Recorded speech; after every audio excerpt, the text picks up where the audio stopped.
Hello, Chicago Bear fans. Welcome to the Bears Den podcast. I am Andy, and I'm joined by Todd, and I'm joined by Chicago Clarence. So, guys, Christmas is finally here for us. It is game day week. And with that, Chicago Clarence, I'll let you kick it off. Realistically, what are the expectations for this season? Mine hasn't changed at all. I expect us to be a contender for the playoffs, really and truly. I think that we have legitimate aspirations to win our division. There's not a team in the division, even with the Green Bay Packers, that scares me. Not when you look at what we're going to put on the field offensively. We're going to have a top 10 defense. And if by hook or crook, Ryan Poles decides to add to this defense before the season starts, which I doubt that he will, since this is game week. But I still think that we're a legitimate playoff contender. I expect to win. Looking at the schedule, and I know we did a show on this some time ago. I expect us to win 12 games, 12-5. So, that is the season. It doesn't have the times, but that Mhm. is the season schedule. And while we're looking at that, guys, please, if you live in Charlotte or Concord, please join us this Sunday at Max Speed Shop. Our boy Chicago Clarence has secured us a room for a watch party. So when you go there, just ask for Chicago Clarence, and you will be taken back to his room on the side. He was there Friday night, and it's a done deal. So please, Max Speed Shop this Sunday. Ask for Chicago Clarence. It's at the Concord Mills Mall. If you know where that is, it's in the same parking lot. Feel free to join us if you live in Charlotte or Concord area. So Todd, I'll kick it to you. What are your expectations for this season? Yeah, I think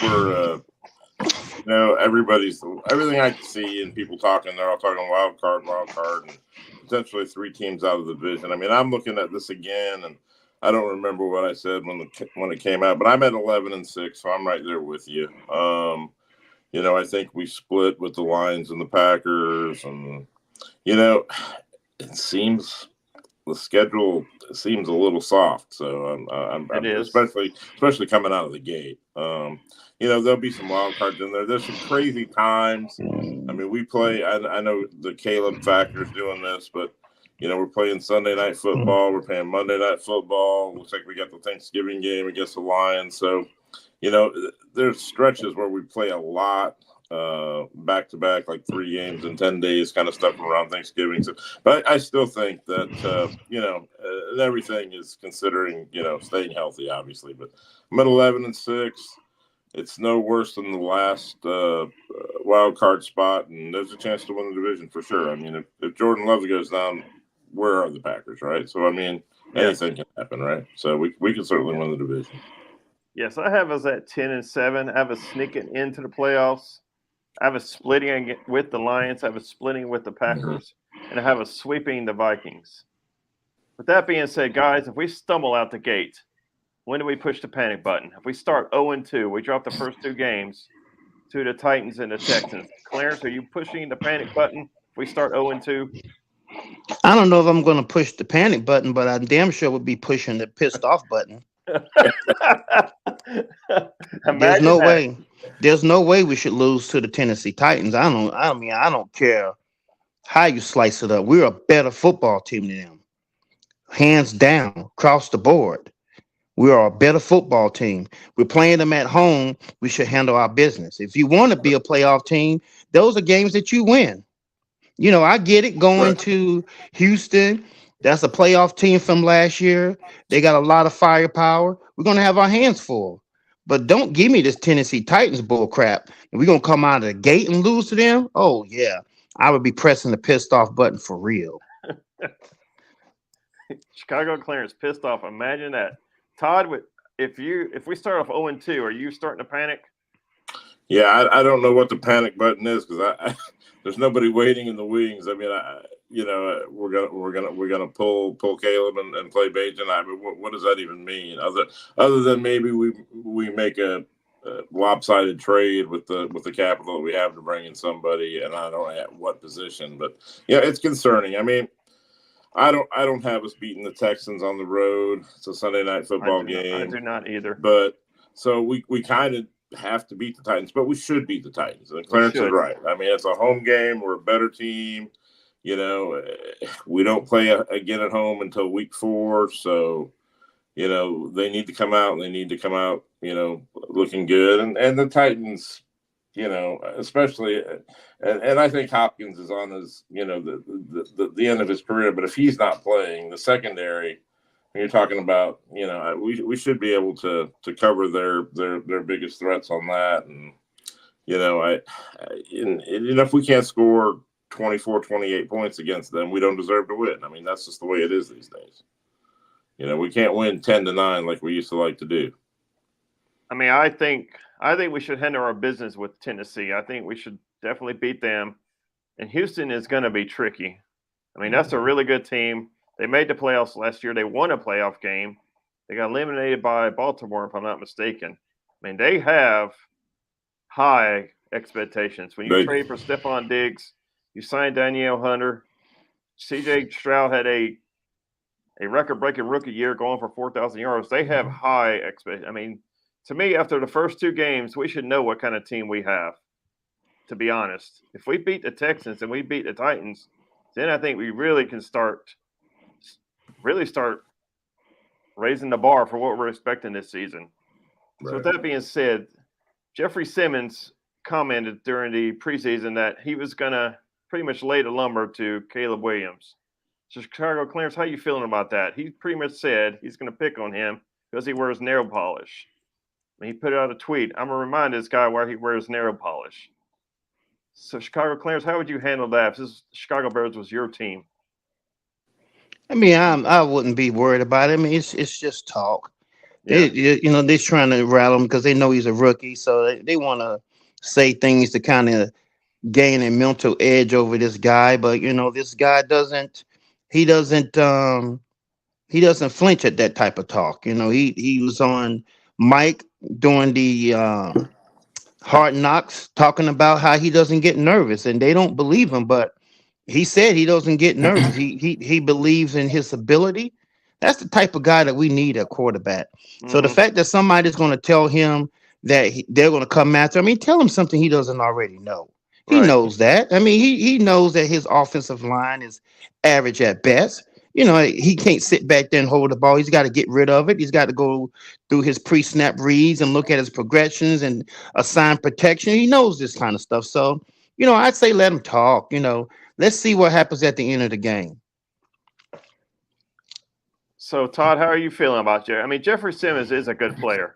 I mean, he's the type of player I would like to have on our team for a 3 technique. Right.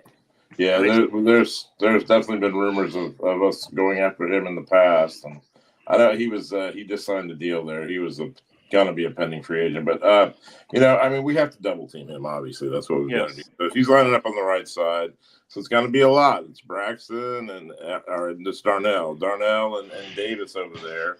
That's Davis's old team. If he can't, I don't know that he can get fired up, but you would like to think he could get fired up against his old team.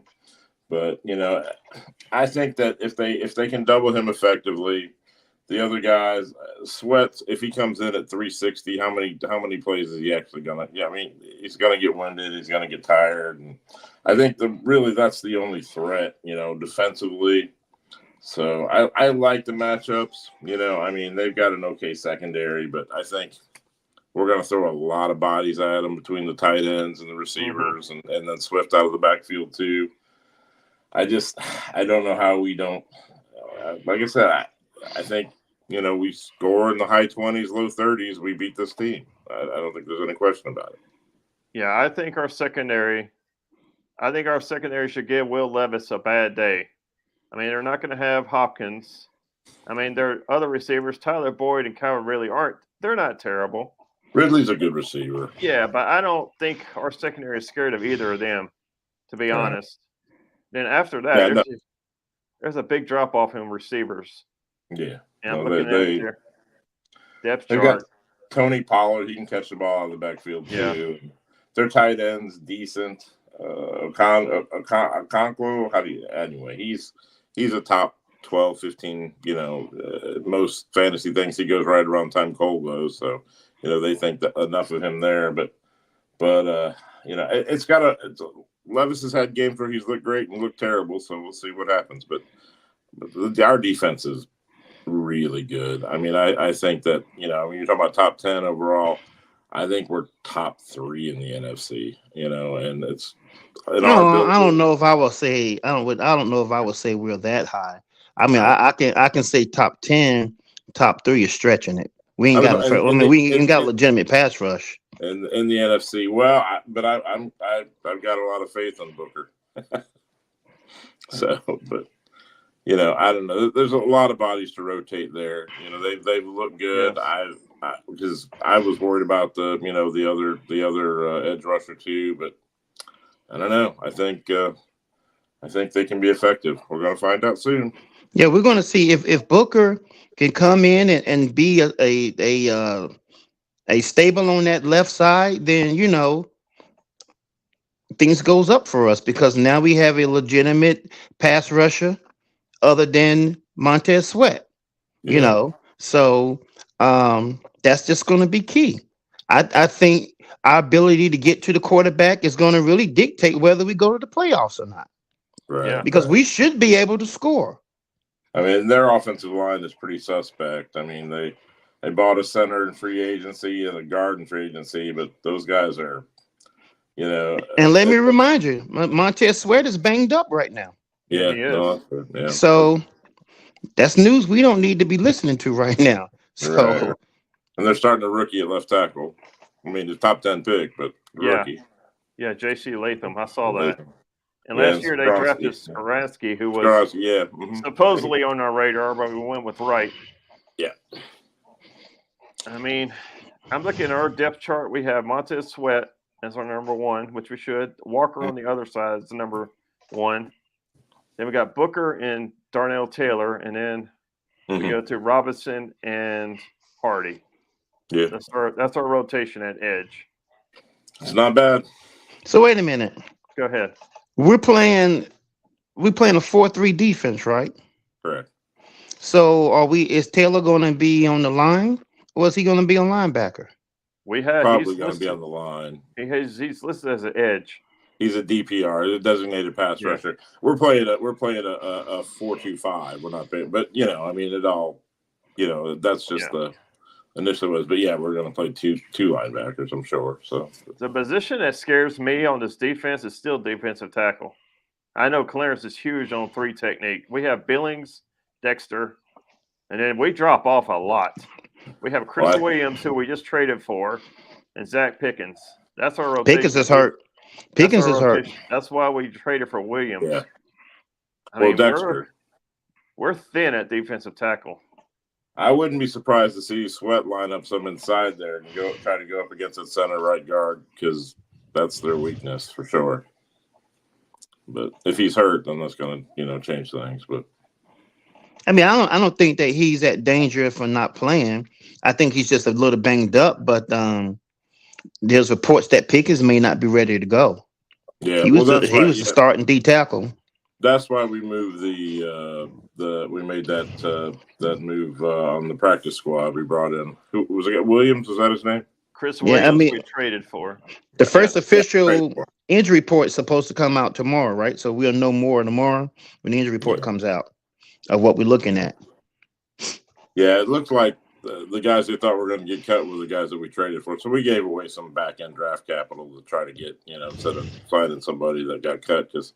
I don't know. It was pretty. Other than us losing the quarterback, I didn't see much going on there, and we lost that tight end. But as far as signings, I wasn't. What quarterback did we lose?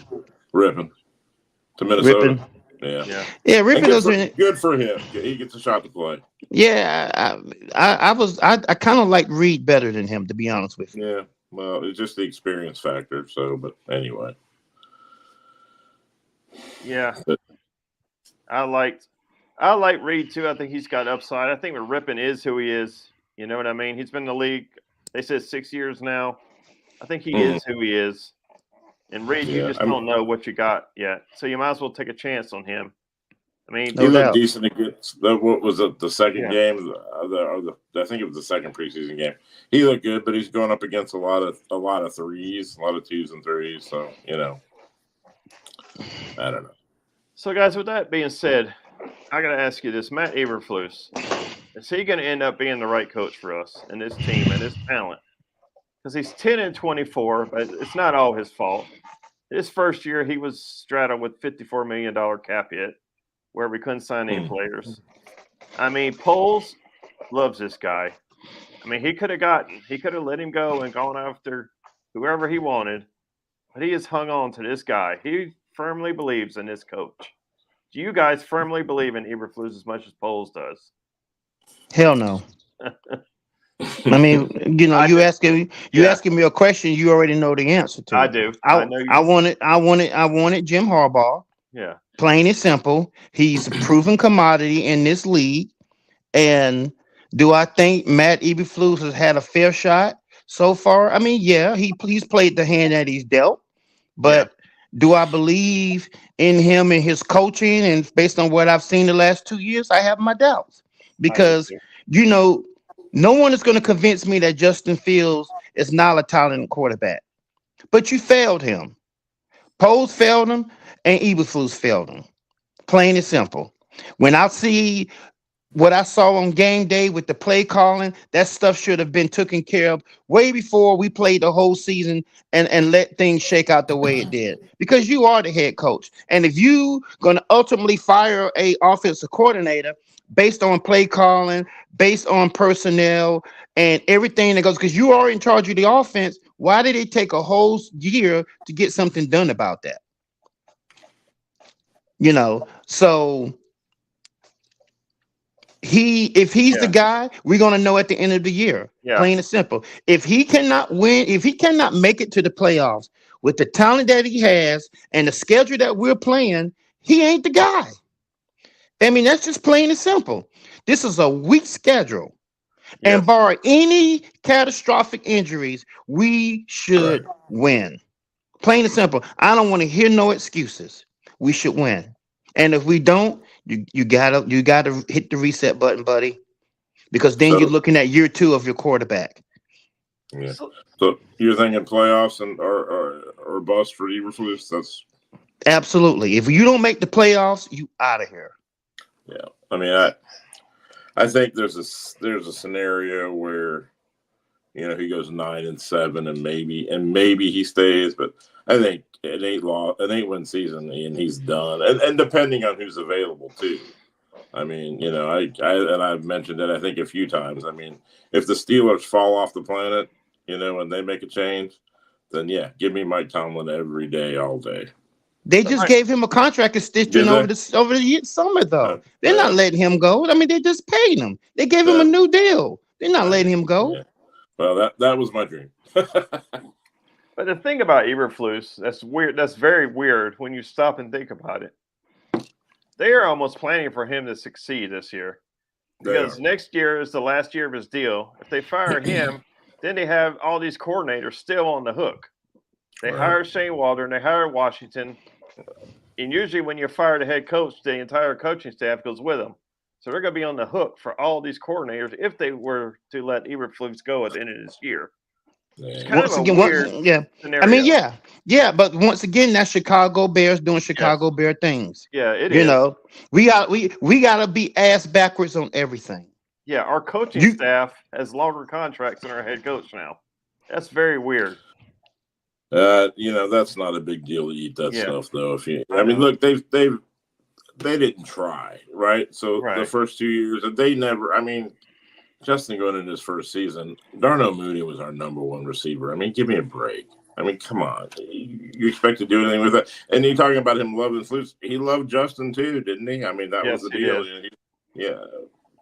But the thing about it with Justin is this. If it was do or die time for Justin Fields, why didn't we hire an offensive-minded head coach?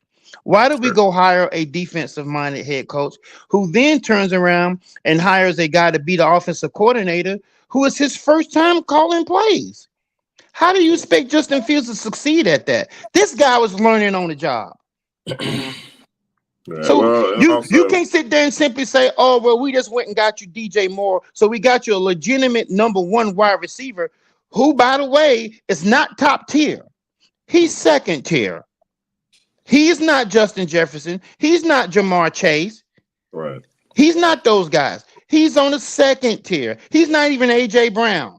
So you can't simply say, oh, well, we went and got you DJ Moore. Now we want to see what you can do. Oh, by the way, we're going to have a play caller this is his first time doing it, and a defensive-minded head coach. Come on, man. Come on. Yeah, but Poles had the whole, this isn't my guy, I didn't draft this guy, thing in his back pocket to play too, right? So, if you're telling me that was his team, if you're telling me that was Poles' plan all along to just ride it out so he can then get his guy, fine, whatever. But we absolutely missed the opportunity to take that number 1 pick and flip it. Yeah, for a lot. For a lot. And we got a lot for what we did last year. But we talking about we talking about legendary stuff. We talking about what the Dallas Cowboys did with the Herschel Walker deal with Minnesota. Mm-hmm. That trade turned into 3 Super Bowl wins. I mean, I think our trade rivals that, and if Caleb's what we think he is, it could be 3 Super Bowls. I mean, I'm not saying it's not that trade. Still, I think that Poles was smart in thinking that in the 2023 draft that there's not a guy there that I'm willing to hang my hat on and say this is my guy. Whether it's Bryce Young, now Stroud would have been a good choice, and we know that now, and I think the Panthers knew that then.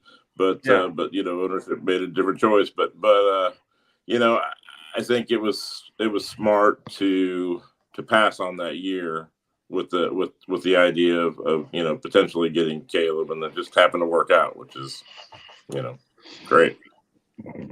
Yeah. With that being said, so Sunday, guys, all of us are expecting a win, right? There's no one here expecting a loss. No. So let me ask you this, Caleb. Do you put a lot of stock in the captains? Caleb Williams being a rookie captain, does that mean anything to you guys? To me, the quarterback is always the captain. I mean, he's the leader of the offense. He calls the plays. He calls the plays in the huddle. He goes to the line. To me, the quarterback is naturally the leader. So does it really mean that much that he's also a captain this year? Clarence, I'll let you go first. Well, you said it best. The quarterback has got to be the leader. He's the guy, him in the center, who touches the ball, every play on offense. He's your leader. And I think that if your quarterback is not the captain, then I don't know. It's more than just having the C on your jersey. Yeah. I like some of the traits that he's done, getting on them about how they do in the locker room and trying to develop good habits. Those are signs of the leader, whether you like it or dislike it, but those are signs of a leader for a rookie to come in there and try to tell veterans how to go about doing their business and being a professional. But everything has got to translate on the field to off the field. You can't be getting into any trouble. You can't be doing no DUIs. You can't be beating on your girlfriend. None of that foolishness that we see these athletes doing. It's got to translate on the field and off the field. We all hoping that we have that guy. I know I do, because I am starved for a winning football team. I am sick and tired of being pissed off. I mean, I'm just good at being pissed off, but I'm sick and tired of being pissed off. I want to be happy sometimes, like some of these other franchises do. I want to leave. I want to pay my tab. Oh, here we go. Walk out the door. You don't pay your tab every time. We're not going to tell that story again. Depends on whose week it is. I'm just simply saying, it is time for us to start winning. I have put aside my feelings about how things have gone up and how Justin Fields was treated all along. The moment that we drafted him, I have embraced it. I'm ready to win. I am going to root for this guy. I'm going to root for the franchise, because I'm tired of picking in the top 20. Yeah. I want to win. Yeah. And I'm hoping that this guy is finally the guy and we start winning, even Eberflus. I would rather have Harbaugh, but whatever. He's down there in Los Angeles, whatever. I'm with who we got. Let's win. And like I said before, it's got to start this week. This is a team we can't lose to. We are better than them. And I don't not talk about winning on a last second field goal and that. We Right. should Yeah. handily beat this team. Right. And that's what I'm Right. looking for. I am looking for, I'm not saying this guy's going to come out and be Peyton Manning. Peyton Manning wasn't Peyton Manning his first year. Right. He No. struggled, did. but Peyton Manning didn't have a football team like this either. He didn't have the weapons that Caleb Williams is going to be blessed with on this coming Sunday. He didn't have the running game, and he damn sure didn't have the defense. So I just want to see him come out there. Let's be effective. Let's put some points on the board. We know turnovers are going to happen. There's going to be a learning curve, but for the most part, let's win the game. Let's beat this team handily, and then we can start worrying about the Houston Texans. Right. I mean, to me, I just want to see Caleb Williams and Shade Waldron look cohesive out there with the play calling and just move the move the sticks, get the ball to the wide receivers in space, let them do their thing. Don't try to overdo it. Just get the ball to the wide receivers in space and let them do their thing. I think we'll be fine. Run the ball with your running backs. I think we should beat this team by multiple scores. I don't think it should be close, honestly. The spread's what, 4.5, I think. Yeah, his spread's actually not that much. When you think of 4.5, it's not that much. And the total was only like 44, I think. So yeah, they're not expecting a lot of points. But anyway, I'm sorry, Andy. What was your question? Caleb Williams, a rookie captain. Is it a big deal to you? Oh yeah, I think it was a nice thing to do. I guess it seemed like a lot, but I guess that's the average as far as the people. I was a little surprised that Byard was one, and Everett, not because that he doesn't deserve it, because he's played more downs than anybody, but I was a little surprised that Sweat wasn't one, but I don't know. I think they said the players had some say in that, and there's some voting there, but doesn't really matter. No. I mean, to me, like I said, the quarterback and the middle linebacker are always captains anyway. Mm-hmm. They got the little green dot on their helmets. They're receiving communication. They're right. making adjustments. They're calling the plays. They're kind of the captains anyway, to me personally. With that being said, Clarence, Caleb Williams, you just touched on it. For him to have a successful year, what does it mean? Does he have to throw for 4,000 yards, 30 touchdowns, break the record, or you just want to see wins on top of wins on top of wins? I mean, I'm old school. We don't have to throw for 4,000 yards for me. I'm like I said, I'm an old school fan. I believe the key to winning is running the ball and stopping the run. Right. Mm-hmm. I think that's where our bread and butter should be, especially since he is a rookie quarterback. We should lean heavily on the run game. We got the running backs back there. That's why we went and got DeAndre Swift. We want to run the ball. For some reason, Herbert and Roschon wasn't doing it for us. So we went out there and we paid DeAndre Swift to come in there. So let's run the ball. Let's minimize him throwing the ball. We know he can throw the ball. But let's be a run first offense, and then use his throwing ability to threaten the defense. So Todd, anything you want to echo on that?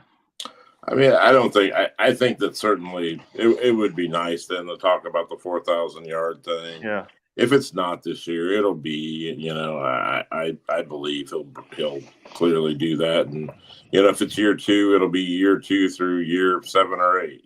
That'll be. It should do it every year, and then we wouldn't have to talk about it anymore. But I don't know. I think there's a lot of check down yards to Swift that are going to be.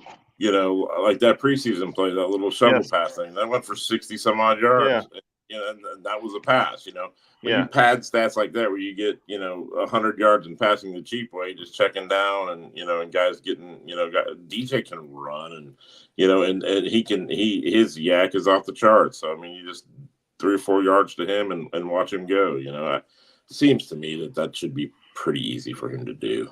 But that's going to be him playing 17 games. If he plays 13 games, he's not going to do it. That's just the way it is, right? So we got to keep him upright. So with that being said, so as of right now, ESPN has us as 4.5-point favorites and 43.5 points. So Clarence, why don't you take us home and give us your final thoughts? Well, If you're a betting person out there, I say take Chicago and lay the points, but pick the under because I don't see Tennessee scoring more than 17 points on us. Todd, what are your final thoughts for this Sunday? Yeah, I think. Well, I think that you know, and I know that the defense changed when Eberflus took over last year. It seems to me the turnovers just have come easier and easier, and you've got a young quarterback in Levis. I mean, I'd look for the defense to score a touchdown. So, I mean, I think that has the points. I mean, I would take the Bears. I would take the over. That seems really low to me. You know, I mean, they've got some firepower on offense. They should score 14 points, but we should beat them by at least 10. You know, I can't. If we don't, that's a disappointing start. I mean, I think anything less than, you know, even a one score win is not going to make us feel that great. I think it needs to be not going to make me feel great. I'm looking for at least 10. So, but I don't know. It's just days away. Yes, it is. So, guys, with that being said, don't forget to join us this Sunday. If you live in Charlotte, Concord area, Concord Mills Boulevard, Max Speed Shop, as for Chicago clearance. With that, let's go Bears. Bear down, guys. See you guys Sunday. See ya. Bear down. See you Sunday.